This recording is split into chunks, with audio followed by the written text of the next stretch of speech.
સુરતમાં પેટ્રોલની અછતની અફવા, વહીવટીતંત્રનું સ્પષ્ટીકરણ. રેસિડેન્સ એડિશનલ કલેક્ટર દ્વારા જણાવવામાં આવ્યું છે કે સુરત શહેર અને જિલ્લામાં પેટ્રોલની કોઈપણ પ્રકારની અછત નથી. અહીં પૂરતો જથ્થો ઉપલબ્ધ છે. જે લોકો ખોટી અફવાઓના આધારે લાઈન લગાવી રહ્યા છે તેમણે આવું કરવાની કોઈ જરૂર નથી.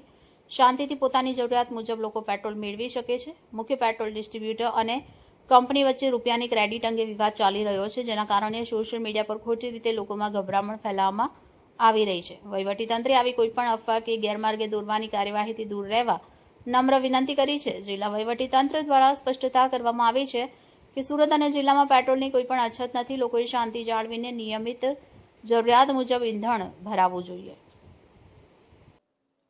હાલની પરિસ્થિતિ જોતા જે રીતે આદરણીય ડેપ્યુટી સીએમ સાહેબે જે રીતે પ્રેસ કોન્ફરન્સમાં જણાવ્યું એ મુજબ સુરત શહેર અને સુરત જિલ્લામાં આવી કોઈ અછત ઊભી થઈ નથી.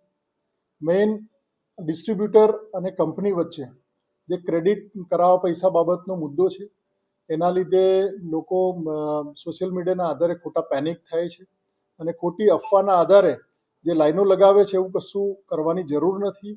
શાંતિથી પૂરતો જથ્થો અવેલેબલ છે અને શાંતિથી પોતે પોતાની રીતે જથ્થો અલગ રીતે મેળવી શકે છે. એટલે અમારે નમ્ર વિનંતી છે એઝ અ ડિસ્ટ્રિક્ટ એડમિનિસ્ટ્રેશન કે સુરત શહેરમાં અને સુરત જિલ્લામાં આવી કોઈ પણ પ્રકારની અછત છે નહીં અને આવી કોઈ પણ અફવાથી ગેરમાર્ગે દોરાવવું નહીં.